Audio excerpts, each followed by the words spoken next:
Hello to all my friends out there. Hi, you guys. We meet again. Well, the comments were awesome. Today when I was walking, I was reading the comments, and the comments are really, really good. I buy candles all the time. This is nice. Sea Spa at the thrift store.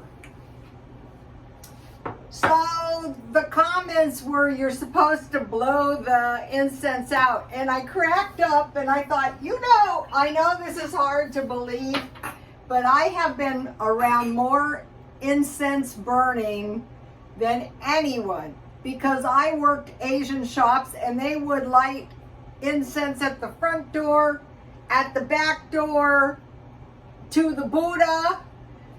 But I never really paid any attention, because at times when they do the incense burning, they're praying for some customers. So of course, I didn't want to disturb them, because I didn't want to do anything to impede I don't know if you're supposed to burn the wood part. But anyway, so all this,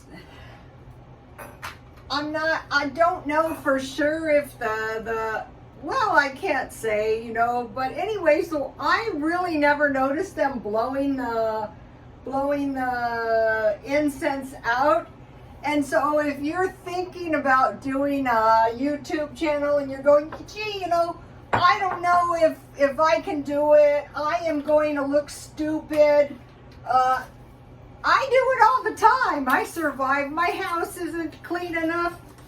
And my house isn't too clean either. I'm thinking you're supposed to light the other end. Well, it's burning good enough.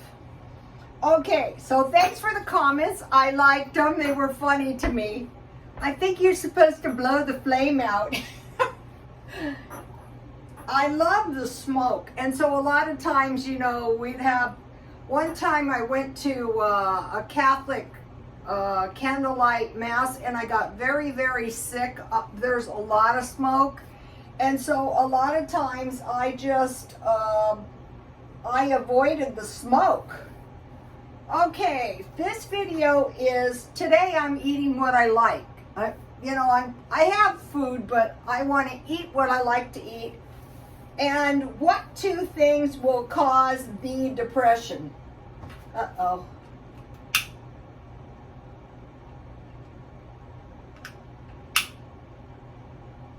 What happens if you don't have to blow it out? I think I was supposed to light the other end, right? You're probably thinking, you can't be that stupid. You're doing this on purpose. No, you guys, it's not purposeful. Oh, that's nice. I got these incense at Walmart. I'll leave it over here so you can see the smoke. Well, I'll try to get the smoke. Okay, so what do I like to eat? Well, what I like to eat and what I did eat is, I bought this thin cut beef, and I dehydrated this beef. But before it was dehydrated to this point, when the beef was rare, very rare, I ate it because I like it that way. Then I bought a nice salad. I rummaged through at Smart and Final, and I ate a small salad with some tomatoes, and I had that string cheese, so I tore that up, and then I put a lot of salad dressing on it. And I thought, I'm going to keep this up for a couple days. Oh, that smells good. And we'll see, how long I keep it up. So today I bought 2 packages of thin cut beef. One was $16 and I got it for $12.99, so beef is expensive. And one was $16.48 and I got it for $13 something. So I froze 4 and I dehydrated 3. And then what I like to eat in the middle of the night, this agrees with me, bran cereal. You have a little fruit and you had your vegetables and some milk. And I used to eat that way for years. And, you know, I'm very healthy. Okay, so I just put the beef in the oven at 250 and I dehydrated it. And the salad kit came with dressing. Okay, but if you don't want to pay a lot of money for beef, there's hamburger, chicken, and pork tenderloins. Tomorrow I'm making a pork tenderloin. That's a good thing to make in a crock pot. And then bran cereal and milk. So when you eat that way, I couldn't remember why I only ate one meal a day. You're not hungry if you eat enough meat. So tomorrow is going to be pork, tenderloin, veggies, bran cereal, and milk. And I usually eat the bran cereal and milk. Oh, these are $5 at Walmart. I think I'll buy these big ones. Usually I buy the dollar portions. I really don't want to burn incense in my little jar. I'm looking for an incense holder because I can't find another one. Okay, they're saying inflation is going to last until the end of the year. It's going to keep going up until the end of the year. I think that's true. This is going to be a modern day depression. It's going to be like the Great Depression, but it's going to be like a modern day depression. That's like the Great Depression. Okay, so what we're looking for is retractions in stock market. It could even crash. Housing market, it's starting to go down here. I don't know if this constitutes a retraction yet. Massive unemployment. They're saying that the employment is on lower paying jobs. And possible defaults on cars, credit, and homes. Okay, California is sending checks. I'm excited about these checks.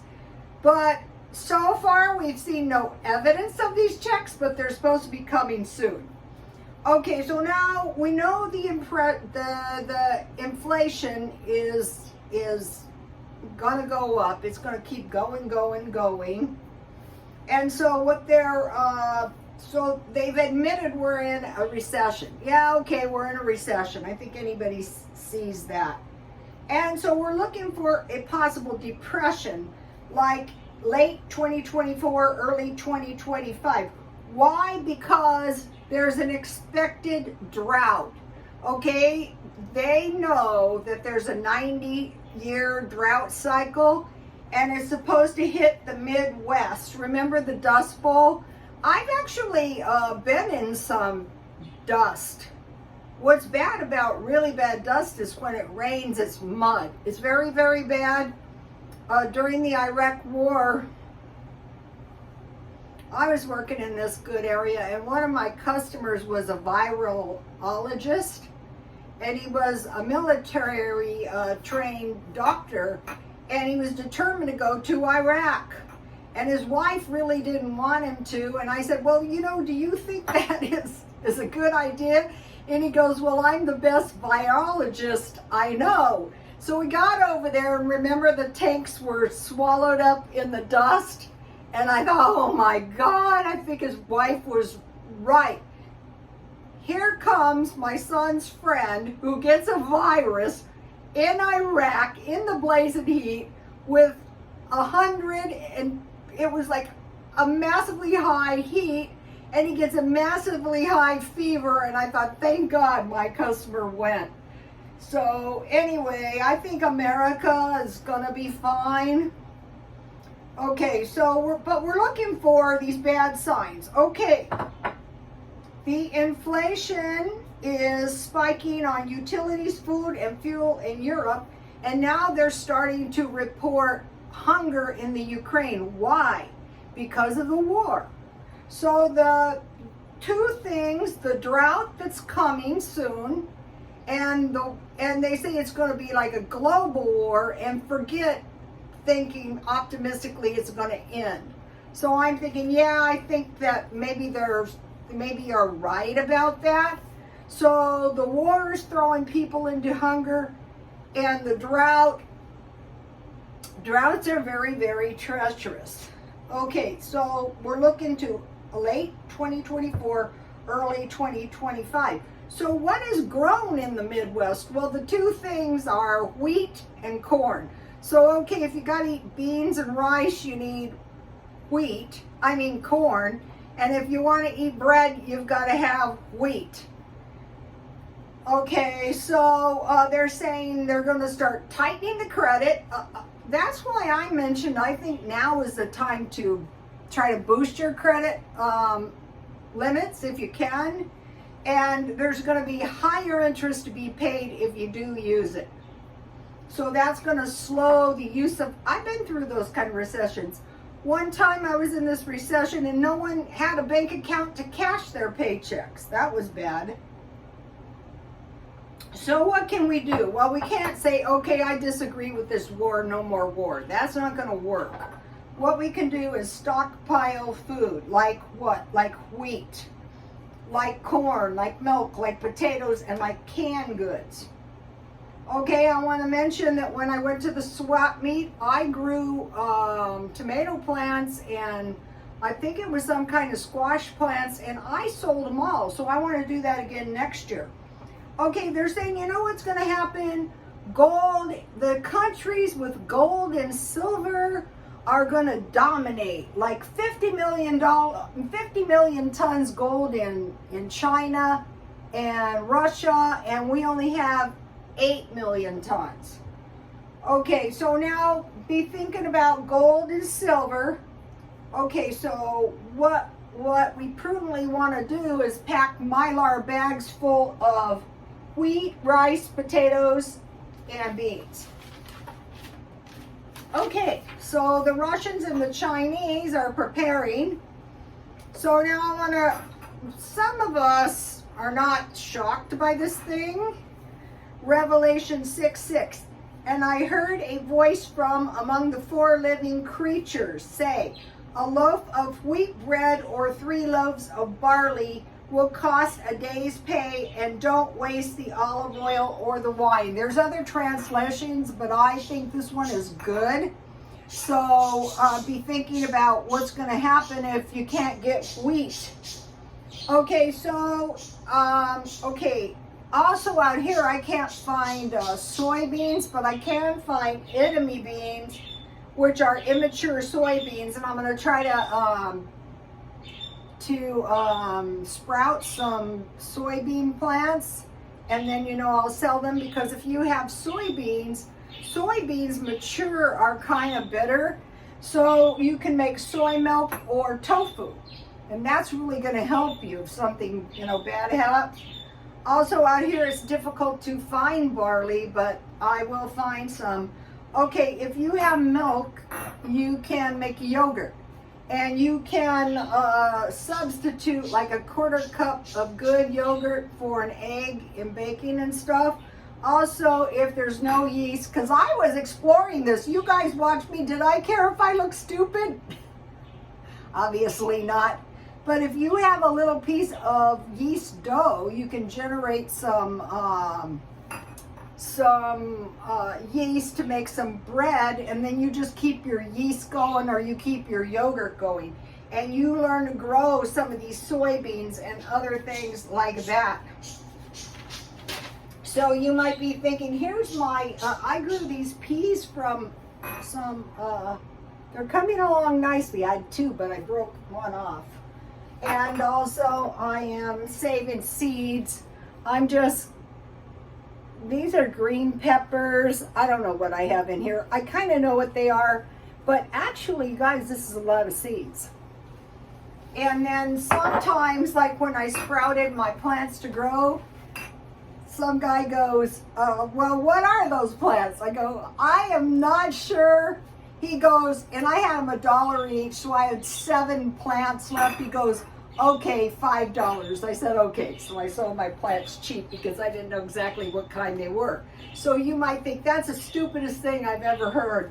I want to encourage you guys, if you knew depression is coming, don't we kind of know? People go, I know something's up. I know something's up. I don't know what. Okay, if we knew there wasn't going to be enough food, could we find a few dollars to stockpile? I think We could, or we could buy some cheaper food.